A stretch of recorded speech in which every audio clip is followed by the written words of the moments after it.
behind the little wall here, down there. There are two levels. The second level is still not still on the cover.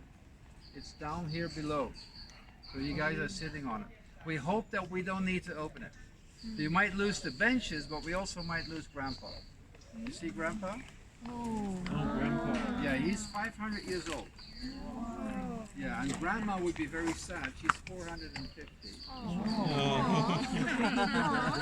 50 years age less. Oh. Yeah. Good. Now anyway, they would throw the grapes in this area, and the young people take off their shoes and they start walking on it. Juice is coming out here, fermentation area, and then the collection back. Have you been to Nazareth Village? Do you know why you take off your shoes? To walk on the grapes. Yeah. Tell me. No, we don't. We didn't go to the We went Okay. to the church. No, but you had no idea. We didn't, No. we didn't do It has nothing to do with dirty shoes, you know? Or maybe adding a flavor, you know, it's some kind of a cheese flavor. Yeah, it's possible, right? Or holiness sometimes. Anyway, in these grapes, there are seeds. They are not allowed to be crushed, otherwise the wine is bitter, and you have to throw it away. And that is why you take off your shoes. Okay? So Joseph was a rich man. He had a vineyard, and in that vineyard there was a tomb. And in that vineyard there was a tomb. Here is the first picture of it. It was underground.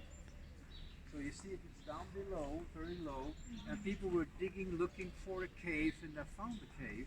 And apparently it was an ancient Jewish tomb. Now this tomb was definitely here at the first century, 100% sure. But it might also be older, 2,800 years maybe. First or second temple period. A little bit of discussion. We're not going into that detail. Anyway, everything in this tomb is according to what the gospel says. You know, the stones here on the right side, they have been put there at the end of the 19th century. Very good repair. We left it ever since, but the door is not repaired. You see the little gap here? Yeah. This is the height of the door. An interesting detail, because when John arrived at the tomb, he had to stoop to look inside, you know, and Mary and Peter, they also stooped to go in to look inside of that tomb. The channel proves that there was a large stone. Yes. Mary that morning said to Salome, to the other Mary, who will roll the stone away? Because it was a big stone. This was a big one. Now we didn't find it, but we still have the channel cut in the rock with the facade, with the inside. It is hewn out of the rock according to the gospel. It's not a cave. The window is used for the smell of the body, air circulation. Body only stays inside 1 year, and then they put the remains, it's decomposed, they put the remains in boxes. These are called ossuaries. And then they put ossuaries, you know about it, right? And then they put it back in the tomb, you know, all together, and the Jewish people say they are gathered with their ancestors. But so you may understand why Joseph of Arimathea so easily gave away the family tomb. Because he knew it was only for 1 year. Jesus would have been put in the box, brought to Nazareth. His father died at that moment already. The tomb would be empty. So, but Joseph was also a secret true believer of Jesus together with Nicodemus. That's what the Bible says, you know. And you can never know that maybe they have been talking to each other, right? And that Jesus said to him, I'll only use it for the weekend, so don't worry about it. You never know.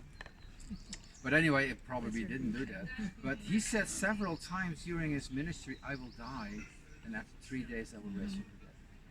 You know, and so as he was a secret follower of Jesus, he must have heard that. And so he knew Jesus is going to raise from the dead, and I can give away the family too. So make sure that when Jesus is saying something, that you keep his words in mind, because you will be able to use Jesus' words one day somewhere in your life in any situation that you may feel. You know, make sure to remember the words of Jesus.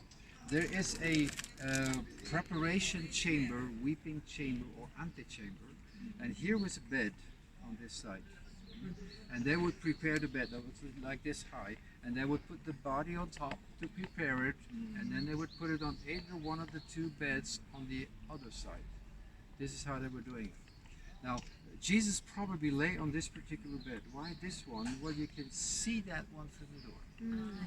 It's easy. When John stooped, he saw the linen wrappings, right?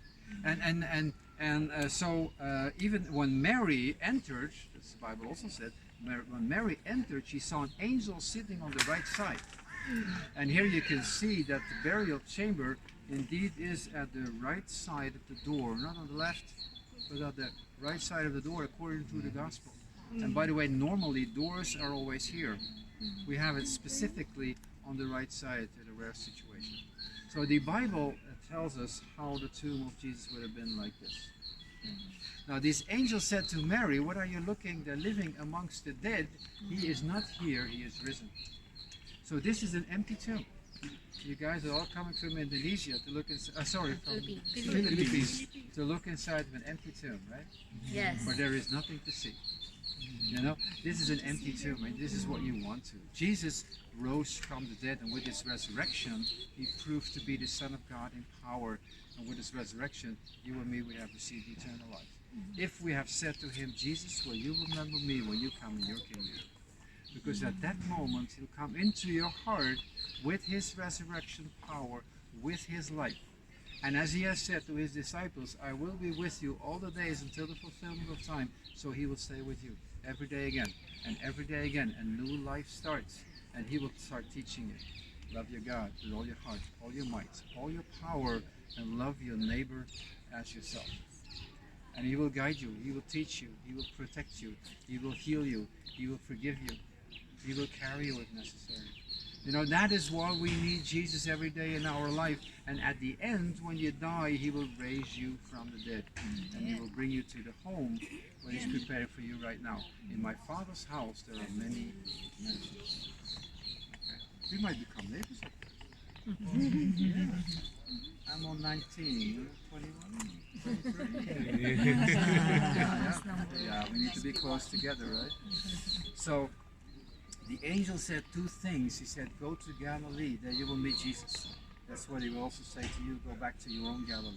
And that is Philippines, okay? Your country, your village, your city where you live, and share there everything that you have seen and heard in this country. Where Jesus was preaching, you know, where he was praying, where he raised people from the dead, where he healed the sick, where he fed the needy, where he walked on water, you know, where he died himself at the roadside, but also when he rose from the dead, you have become a witness of that. And the last thing the angel said, he said, "Come and see the place where he lay." He's not there. Shall we go and look at it? Yep. Yes. And then you will have your meeting down there. All right. So I'll show you where it is. That place down there, that is your meeting place. Okay.